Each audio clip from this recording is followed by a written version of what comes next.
Time now for that morning rush. We start with Kristen Curry.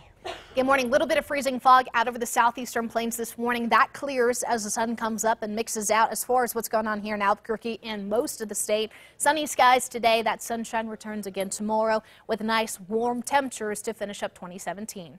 Sarah? Bernalillo County has agreed to dish out more than $1 million for 3 separate lawsuits stemming from former inmates who claimed they were beaten by corrections officers. Each one involves MDC guard Eric Allen. According to the Journal, the county entered into these settlements in the months leading up to Allen's indictment by a grand jury on battery charges. That indictment stems from an incident involving inmate Joe Barella. How much the county has to pay coming up in the 5 Facts. Crystal? New details in an overnight fire that ravaged a 5-story apartment building in New York City. Officials now say of the 12 people who died, 4 were children. Authorities say it's the city's deadliest residential fire in decades. It's believed to have sparked on the first floor last night, then spread to the other floors within minutes. 4 people are in the hospital this morning in critical condition. Also breaking overnight, a deadly fire also broke out at a Mumbai rooftop restaurant, killing at least 14 people and leaving more than 21 others injured. Mumbai police say the fire sparked on the 5th floor of that restaurant. The investigation into the cause of the deadly blaze continues this morning. Police are promising a bigger security detail than ever before at the New Year's Eve celebration in Times Square. Spectators must go through metal detectors. Dogs, which can detect explosives, will also be stationed, as well will heavy weapons teams and officers with portable radiation detectors. The area around Times Square will be sealed off with cement blocks to stop a possible vehicle attack from happening. Starting tonight, extra officers will be patrolling streets around the state as the state kicks off its holiday weekend crackdown on drunk drivers. The Metro is doing the very same. APD says officers will be conducting 2 DWI checkpoints on both Saturday and on Sunday. Albuquerque is actually seeing fewer DWI arrests than ever. The mayor says he's looking to beef up the department and make combating DWI a priority.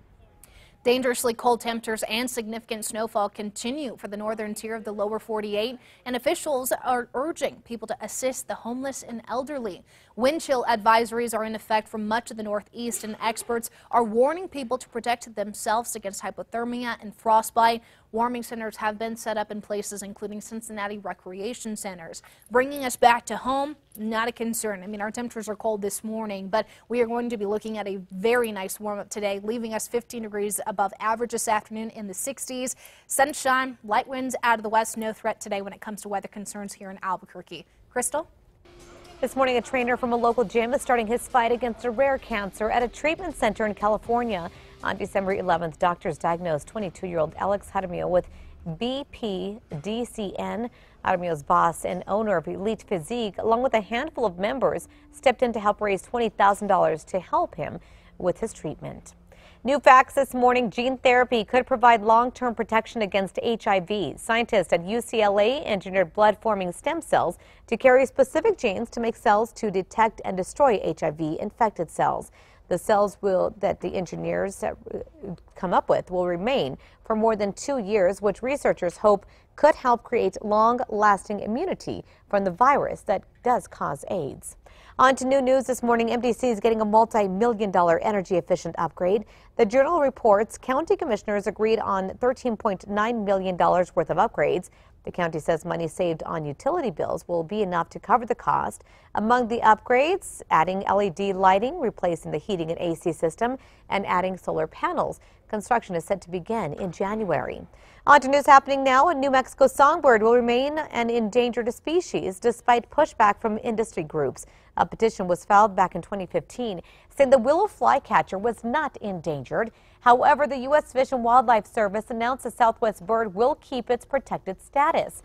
It says the flycatcher has made progress toward recovery, but threats still exist and it warrants protection at this time. It's time to revise that resume. Recruitment experts say January is the best month to get hired in most industries. That's because decision makers are back in the office and companies have new budgets. If you're hunting for a new job, experts suggest networking, like using LinkedIn and not giving up. Kristen. Time now for a check on your Friday morning commute. Only one incident to tell you about. We have a disabled vehicle that has the right lane blocked of Paseo westbound at Rio Grande. So heads up there, no major delays yet, but likely to get a little worse before it gets better. Crystal? Okay, Snapchat is giving you a new way to look back on your year. To use a new feature called 2017 Story, open memories at the bottom of your Snapchat screen.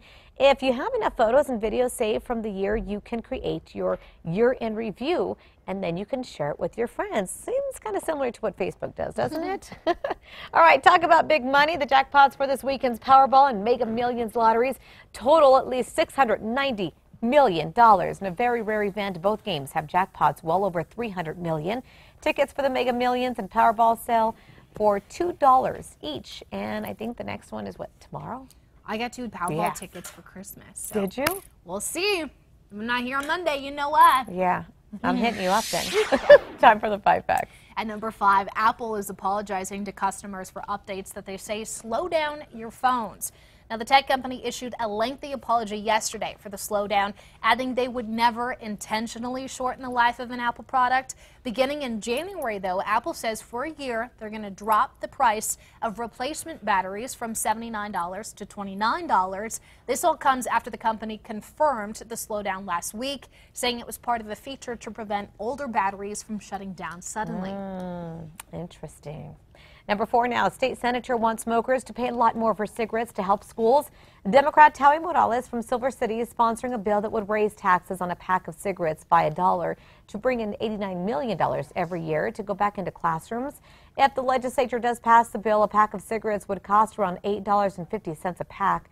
A similar bill last year died in committee. At number 3, looking at warm temperatures today in the 60s, sunshine overhead, but increasing fire danger over east central New Mexico today and some patchy freezing fog over the southeast. That will clear this afternoon. Tomorrow looking nice as well, but by Sunday, much colder temperatures expected across the eastern side of the state, even cooler by Monday. Number 2 now this morning, you'll likely see more hired security groups patrolling neighborhoods. Security companies say it's happening more often in the wake of the officer shortage within APD. We've all heard people traveling this holiday season, leaving homes empty, mail just piling up. It's all targets for thieves. Security companies like IPS say this time of year the amount of vacation checks that they do more than double. While security officers cannot arrest anyone, they can detain someone for police if they catch them committing a crime. On to number 1 now. New this morning, Bernalillo County is agreeing to fork out more than $1 million for 3 separate lawsuits. Each lawsuit stemming from former inmates who claimed they were beaten by corrections officer Eric Allen. According to the Journal, the county entered into these settlements in the months leading up to Allen's indictment by a grand jury on battery charges. That indictment that we reported on earlier this month stemmed from an incident 2 years ago with inmate Joe Barella, in which Allen allegedly orders fellow inmates to hurt Barella. The county settled with Barella for more than $300,000. The county settled 2 other cases to total $1.1 million.